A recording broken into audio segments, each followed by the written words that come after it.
Magandang umaga po mga ka-tropa, mga ka-farmers, ka-adventure. Araw po ng linggo, pasyal-pasyal po tayo sa lugar ng Wheatland, lugar po ng Kabusaw. Opo, pasyal-pasyal po. Pakikita ko po sa inyo kung ano pong mayroong kagandahan dito sa lugar namin, dito po sa Kabusaw.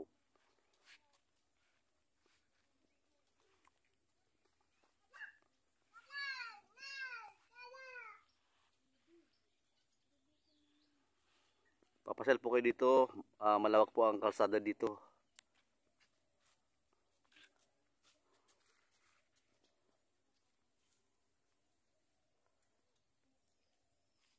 Tara po, pasukin natin ang kagandahan po ng Wheatland.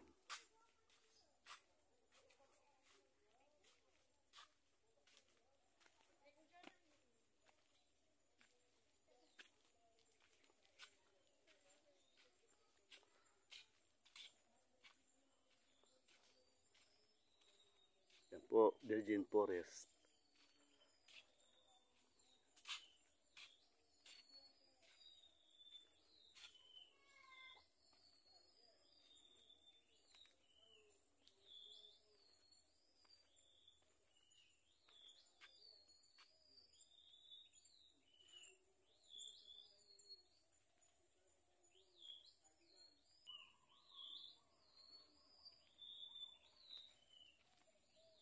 Pinabritong tahingahan.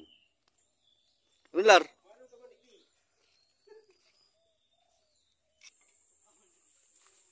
Mga katropa, papasok na po tayo dito sa Wheatland.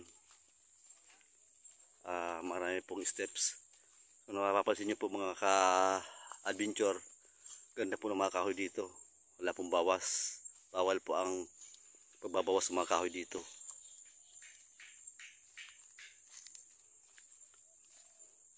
Maganda rin po ditong pasyal-pasyal para marating nyo po itong lugar ng Wheatland.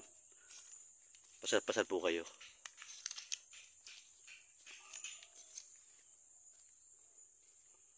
Ayan po, ang ganda po oh. Ang punong kahoy, mga walang bawas.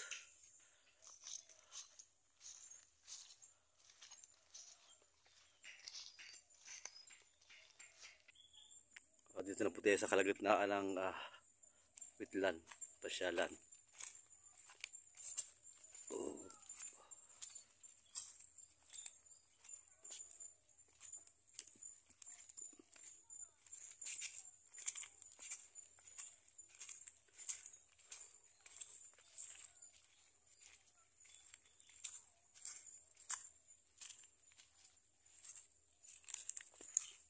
Mahigpit pong pinagbabawal dito ang pagpuputo po ng kahoy. Dahil ito po ang protection natin sa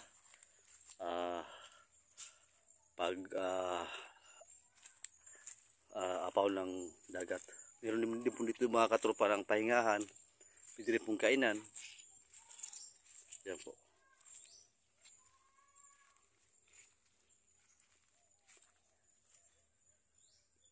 Department of Environment and Natural Resources. Yung po may mga dalang bata, bata matanda, pwede po pahinga rito. Yan po. Meron po kayong mga dalang pagkain, pwede rin po dito. Bawal po dito po ang basura, po may basurahan din dito.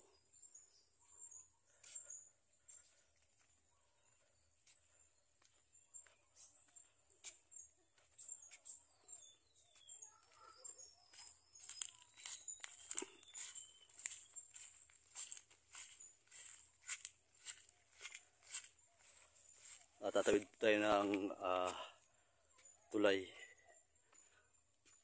Gawa po na may paawasan po yun. Kaya po nagkaroon ng tulay dito. Agad po tayo.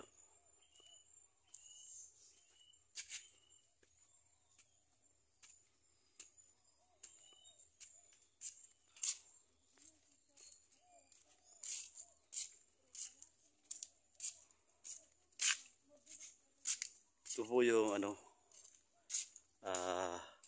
parts pa ng Wheatland. Bawasan po yan.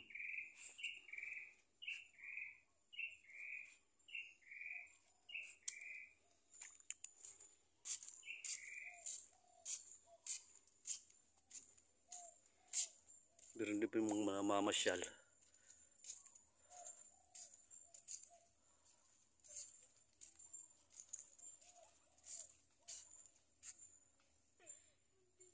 Yan po. Hanggang sa dulo po ito ng wetland. Marami pa pong steps. Papunta po tayo doon sa tabing dagat, mga ka-adventure. Tingnan po natin yung dagat.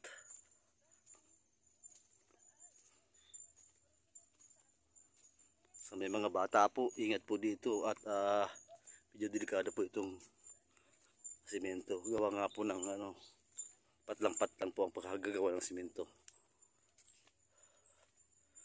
Mahaba pa po, doon pa po sa dulo-dulo. Ganda po ng mga kahoy dito.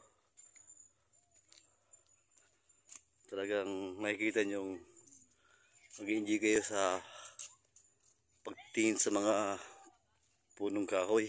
Gawa nga po ng walang bawas. Tsaka po halos talagang di ba po talaga napapasok ng tao. Tanging dito lang po sa dala to dumadaan yung mga tao. Kasi nga po masisira yung mga bakawan, yung mga kahoy. Ayan mga ka-adventure, sa dulo rin po ay meron din po din itong pahingahan. Gusto niyo po mamahinga dito, pwede rin po dito. Tara po, tingnan natin yung taas ng pahingahan.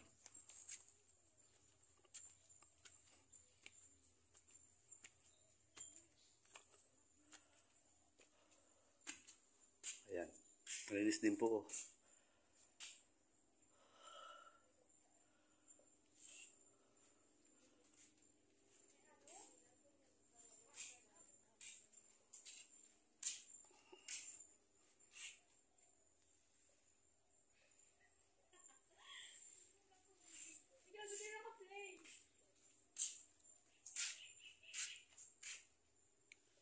Yan, papunta po yun sa dagat. Tara po, punta natin yung papuntang dagat. Baba muna tayo dito.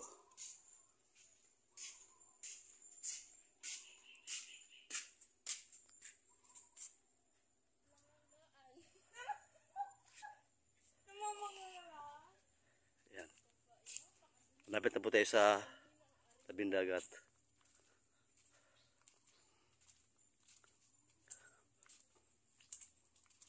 Talaga pong matutuwa po kayo pag andito kayo. Talagang fresh nature po makikita nyo dito.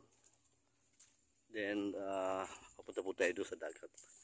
Bali mga ka-adventure, dagat na po yan. Yan. Dulo na po ito ng steps.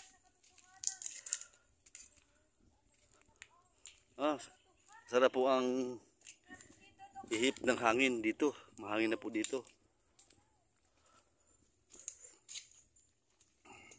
So yung mga pupunta po dito, pwede rin po kayo magdala ng telescope para po ma-enjoy nyo po yung silip sa mga ibon sa dagat.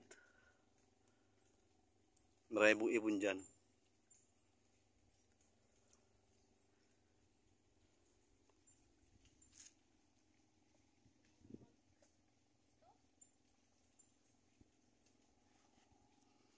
Punta po tayo dito sa banda dito. Tignan po natin kung anong meron dito. Medyo madas. Ay,